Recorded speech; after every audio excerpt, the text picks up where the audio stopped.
Question bank को solve कर रहे थे। आज हम मॉडल पेपर थर्ड को सोल्व करेंगे। इससे पहले की वीडियो में हम मॉडल पेपर फर्स्ट व सेकंड को सोल्व कर चुके हैं। अगर आपने वो वीडियो नहीं देखी है तो आप उन वीडियो को जरूर देख लीजिएगा। आपका सबसे पहला क्वेश्चन है कि 5 का घनफल होगा। आपके पास 4 ऑप्शन है, 25, 125, 15 और 225। सबसे पहले आपको ये समझना होगा कि घनफल क्या होता है। घनफल होता है संख्या को 3 बार गुना करना। मतलब 5 5 5। हमें 5 का घनफल पूछा, मतलब हमें 5 को 3 बार गुणा करना है। तो 5 चौक 25 और 25 पंजे 125। तो इसका ऑप्शन आपके बी करेक्ट होगा। दूसरा क्वेश्चन है कि बहुपद एक्स स्क्वायर माइनस 25 के शून्यक है। मतलब आपको क्या करना है, x square minus 25 is equal to 0। शून्य क्या होता है, बराबर में 0 होना चाहिए। अब हम क्या करते हैं, पक्षांतरण एक्स स्क्वायर और ये माइनस के 25 इसको इधर लेके आ जाते तो प्लस का 25। अब हमें एक्स का मान चाहिए तो हम क्या करेंगे, इसे रूट में ले लेंगे। तो रूट 25 क्या होता है, 5। अब आपको ध्यान देना होगा कि ये 5 प्लस में भी हो सकता है और ये माइनस में भी हो सकता है, क्योंकि 5 का स्क्वायर करते तो 25 और माइनस के 5 का स्क्वायर करते तो भी 25। तो इसके शून्य के को ऑप्शन आपके सी करेक्ट होगा, 5 माइनस 5। तीसरा क्वेश्चन है कि बहुपद a x square plus b x plus c equal to 0 के शून्यकों के योग होगा। इसमें आपको शून्यकों के योग का सूत्र आना चाहिए। शून्यकों के योग का सूत्र क्या होता है, alpha plus beta equal to minus b upon a. बस इतना सही आना चाहिए आपको। और इसमें आपको 4 ऑप्शन दे रखे हैं, इसमें से माइनस बी अपॉन 1 कौन सा ऑप्शन है, बी। तो आपका बी ऑप्शन करेक्ट होगा। चौथा क्वेश्चन है कि कोस 0 डिग्री का मान होगा। तो ट्रिग्नोमेट्री टेबल में कोस 0 डिग्री का मान होता है 1। तो इसका ऑप्शन सी आपके करेक्ट है। पांचवा क्वेश्चन है कि यदि एक मीनार के 5 बिंदु से 100 मीटर की दूरी से उसके शिखर का उन्नयन कोण 60 डिग्री है तो मीनार की ऊंचाई है। ये बहुत इंपॉर्टेंट क्वेश्चन है। आपको क्या कह रहा है, एक मीनार के 5 बिंदु, जैसे कि मान लेते हैं ये कोई मीनार है, ये मीनार है, 5 बिंदु ये रहा, 5 बिंदु से मान लेते हैं ये 100 मीटर की कोई दूरी है, उससे उसके शिखर का उन्नयन कोण 60 डिग्री है। मतलब ये 60 डिग्री का एंगल बना रही है। फिर आपको क्या पूछा, मीनार की ऊंचाई। मान लेते हैं हमारे पास मीनार की ऊंचाई h और दूरी कितनी दे रखी थी हमें, 100 मीटर। तो अब आपको क्या करना है, इसमें आपको क्या क्या है, आपके पास लंब है और आधार है। और लंब और आधार होते तो आपको कौन सा सूत्र लगाना होता है, tan theta is equal to लंब, इसे हम नाम दे देते हैं ए बी सी। लंब क्या है, ए बी, और आधार क्या है, बी सी। तो थीटा की जगह हम कितना लिखेंगे, 60 degree. Tan 60 degree is equal to A B कितना है, एच, और बी सी कितना है, 100। अब टेन 60 का मान कितना होता है ट्रिग्नोमेट्री टेबल में, √3/1 और h अपॉन 100। अब हम क्या करेंगे, व्रज गुणा, इसकी गुणा इसके साथ, इसकी गुणा इसके साथ, h की गुणा 1 के साथ करेंगे तो h, और 100 की √3 से करेंगे तो 100 √3 मीटर। इसका आंसर क्या होगा, 100 √3 मीटर। तो इसका ऑप्शन है आपके करेक्ट होगा। छठा क्वेश्चन है कि एक्स अक्ष पर स्थित किसी बिंदु की कोटि होती है। आपको क्या कह रहा है, एक्स अक्ष पर स्थित किसी भी बिंदु की कोटि होती है। तो इसका ऑप्शन आपके बी करेक्ट होगा, 0 कोटि होती है। सातवां क्वेश्चन है कि आकृति में डी समांतर है बीसी एवं एडी 6 सेंटीमीटर है और डीबी 9 सेंटीमीटर है, एई 8 सेंटीमीटर। तो आपको क्या ज्ञात करना है, ई सी। तो इसमें आपको थेल्स प्रमेय आनी चाहिए। थेल्स प्रमेय क्या होता है, यदि किसी त्रिभुज की एक भुजा के हम रेखा खींचते हैं तो वे त्रिभुज की 2 भुजाओं को समान अनुपात में विभाजित करती है। मतलब AD upon DB is equal to AE upon EC. AD कितना है, 6 सेंटीमीटर, डीबी कितना है, 9 सेंटीमीटर, एई कितना है, 8 सेंटीमीटर, और ईसी हमें ज्ञात करना है तो हम मान लेते हैं एक्स। अब हमें कुछ नहीं करना है, सिंपल इसमें वर्ज गुणा करना है। 6 की गुणा x के साथ तो 6x, और 8 की गुणा 9 के साथ तो 72। फिर हमें x चाहिए तो x 72/6। क्योंकि ये गुणा 6 है जो x के साथ गुणा में, तो हम पक्षांतर करके इसको भाग में लेके देंगे। अब हमें क्या करना है, भाग देना है। तो 6 कम 6 1 बचा, 1 और 2 12, 6 दूनी 12, मतलब x का मान हमारे पास आए 12 सेंटीमीटर। इसका ऑप्शन सी आपके करेक्ट होगा। 8वां क्वेश्चन है कि लघु चाप का डिग्री माप होता है, तो इसका ऑप्शन होगा आपके ए 180 डिग्री से कम, और दीर्घ चाप पूछे तो 180 डिग्री से अधिक। 9वां क्वेश्चन है कि एक घना 12 सेंटीमीटर लंबा, 9 सेंटीमीटर चौड़ा और 5 सेंटीमीटर ऊंचा है, इसका आयतन होगा। तो आपको क्या करना है, घनाभ का आयतन का सूत्र आना चाहिए। घनाभ का आयतन, घनाभ के आयतन का क्या सूत्र होता है, L into B into H, लंबाई इंटू चौड़ाई इंटू ऊंचाई। लंबाई कितनी है हमारे पास 12, चौड़ाई कितनी है 9 और ऊंचाई कितनी है 5। अब हमें क्या करना है, इन तीनों की गुणा। सबसे पहले हम 12 की 5 से गुणा कर लेते हैं, तो 60 इंटू 9। अब हम क्या करना है, 60 और 9 की गुणा करेंगे तो हमारे पास क्या आंसर आएगा 540। और आयतन में क्या करना होता है, हमें क्यूब लगाना होता है, तो इसका आंसर होगा आपके 540 सीएम क्यूब। इसका ऑप्शन बी आपके करेक्ट है। 10वां क्वेश्चन है कि बंटन 3 4 8 5 6 3 2 1 का माध्य होगा। इसमें आपको क्या याद करना है, माध्य। माध्य, तो आपको माध्य का सूत्र याद होना चाहिए, आंकड़ों का योग बटा आंकड़ों की संख्या। ये हमें आंकड़े दे रखे हैं बंटन, उन सबको हमें जोड़ना है। 3 + 4 + 8 + 5 + 6 + 3 + 2 + 1 अपॉन आंकड़ों का योग हो गया आंकड़ों की संख्या। ये कितने हैं, 1 2 3 4 5 6 7 8 अपॉन में 8। अब हमें क्या करना है, इन सबको जोड़ना है। 2 और 1 3, 3 और 3 6, 6 6 12, 12 और 5 17, 17 और 8 25, और 25 और 4 29, और 29 और 3 32 अपॉन 8। अब हम क्या करते हैं, इसे 8 के पार से काट देते हैं, तो 8 चौक 32। तो इसका ऑप्शन आपके बी 4 करेक्ट होगा। दूसरा क्वेश्चन है कि सूत्र निखिलम का प्रयोग कर 103 का वर्ग ज्ञात कीजिए। अब आपको इसके अंदर एक सूत्र आना चाहिए। सूत्र निखिलम का सूत्र क्या होता है, संख्या प्लस विचलन ओब्लिक विचलन का स्क्वायर। ये 103, तो इसमें आपको आधार क्या लेना होगा 100, फिर विचलन 103 है, 103 में से 100 जाएंगे तो कितने बचेंगे 3। अब मैंने यहाँ पे 03 लिखा, क्यों लिखा आपके दिमाग में डाउट होगा, क्योंकि 100 के भी 2 जीरो है, तो हमें यहाँ पर भी 2 डिजिट रखने होंगे।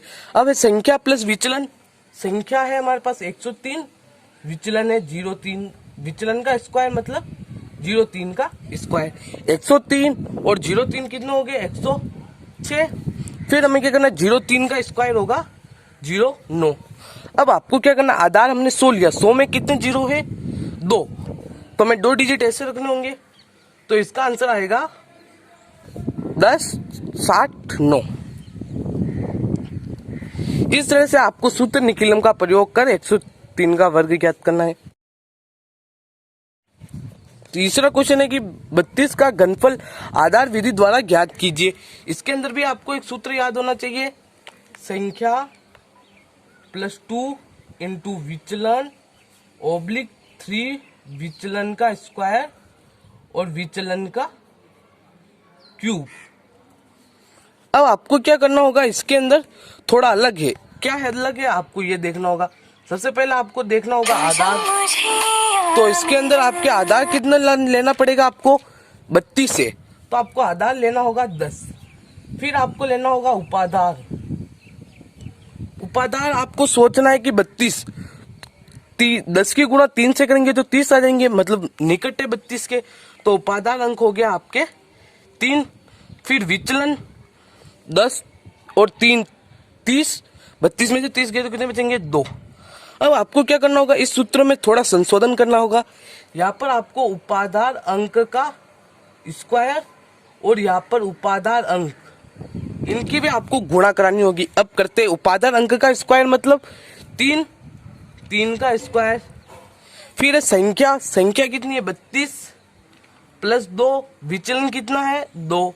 फिर उपाधार अंक कितना है 3 सूत्र का 3, विचलन स्क्वायर मतलब 2 का स्क्वायर, फिर विचलन का क्यूब मतलब 2 का क्यूब, तो 3 का स्क्वायर हो गया 9, 2 दूनी 4, 32 और 4 कितने हो गए 36, तो ये गुणा में 36, 3 तिया 9, 2 का स्क्वायर हो गया 4 और 2 का क्यूब हो गया 8। अब हमें क्या करना, 36 और 9 की गुणा करनी है, तो 6 9 की 54, 5 हासिल और 9 तिया 27, 27 और 5 32, फिर 9 और 4 की गुणा, तो 4 और 9 की गुणा करनी है 36, फिर 8। अब आपको ध्यान देना है कि आधार 10 लिया मतलब 1 0 है, तो हमें एक डिजिट रखना होगा 8, फिर 36 में से भी 6 रखना होगा और ये 3 को हम क्या करेंगे आगे जोड़ देंगे, तो 324 में 3 जोड़ेंगे तो कितने आएंगे 327। इस तरह से आप 32 का घनफल ज्ञात कर सकते हैं। चौथा क्वेश्चन है कि समांतर श्रेणी 3/2, 1/2, -1/2 का प्रथम पद तथा सार्वंतर ज्ञात कीजिए। सबसे पहले आपको क्या करना है, प्रथम पद को हम किससे शो करते हैं, ऐसे। तो इस समांतर श्रेणी का प्रथम पद कौन सा है, 3/2। फिर हमें क्या पूछा है, सार्वंतर, इसे हम किससे शो करते हैं, डी से। इसके लिए आपको क्या करना होता है, दूसरे पद में से पहला पद घटाना होता है, मतलब 1/2 -3/2। अब हम क्या करेंगे, 2 और 2 का एलसीएम लेंगे तो कितना आएगा 2, ठीक है। 2 का भाग 2 में देते एक बार, 1 की गुणा 1 से करेंगे तो 1, माइनस 2 का भाग 2 में एक बार, 1 की गुणा 3 से तो माइनस के 3, 1 - 3 तो माइनस का 2/2। अब हम क्या करते हैं, इसे काटते हैं तो कितना आएगा हमारे पास, माइनस का 1।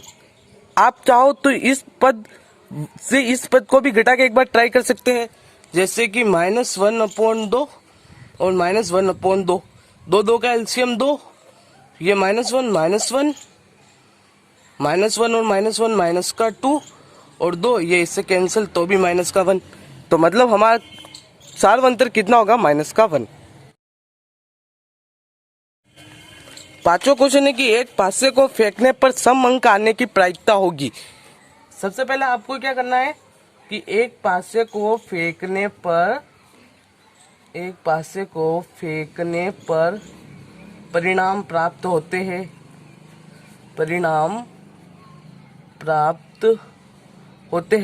एक पासे को फेंकने पर हमें कौन कौन से परिणाम प्राप्त होते हैं, 1 2 3 4 5 6। फिर हमें क्या पूछ रहा है, सम अंक। अब आपको देखना है इनमें से सम अंक किसे बोलते हैं, जिसमें 2 का भाग जाता है, तो एक ये, तो 2, 4, 6, मतलब हमारे पास अनुकूल परिणाम कितने हैं, अनुकूल परिणाम हमारे पास हो गए 3, 1 2 3। अब हमें क्या ज्ञात करनी है, प्रायिकता का क्या सूत्र होता है, अनुकूल परिणाम अपॉन कुल परिणाम। अनुकूल परिणाम कितने, 3 और कुल परिणाम कितने, ये 6। तो इसे काटते तो 3 एकम 3 और 3 दूनी 6। तो एक पासे को फेंकने पर सम अंक आने की प्रायिकता कितनी होगी, 1/2। छठा क्वेश्चन है कि यदि P A 0.65 है तो A नहीं की प्रायिकता लिखिए। तो हमें क्या ज्ञात करना है, A नहीं की प्रायिकता। अब इसको ज्ञात करने के लिए आपको क्या करना होता है, 1 माइनस A होने की प्रायिकता,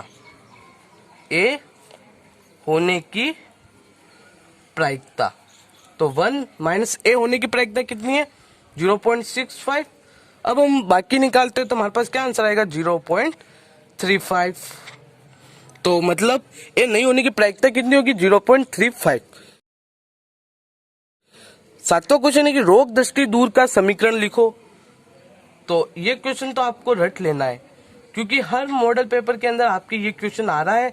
और इसमें आपको इतना सा ध्यान रखना है कि प्रतिक्रिया दूरी प्लस अवरोधक दूरी, ये होता है आपके रोग दृष्टि दूर का समीकरण।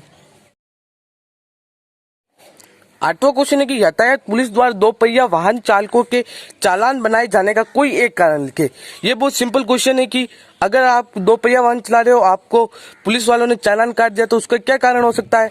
अगर आप कुछ भी लिख सकते हो, जैसे कि उन्होंने यातायात के नियमों का पालन न करना सबसे अच्छा है, इसलिए आप इसका लिख सकते हो कि यातायात के नियमों का पालन न करना।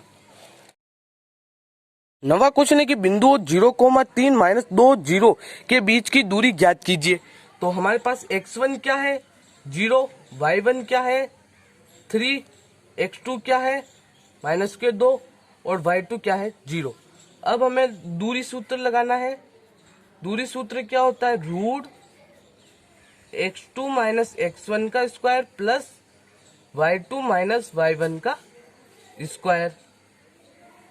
x2 माइनस का 2 माइनस x1 का स्क्वायर प्लस y2 कितना 0 माइनस y1 माइनस का 3, इसका हमें क्या ज्ञात करना है स्क्वायर।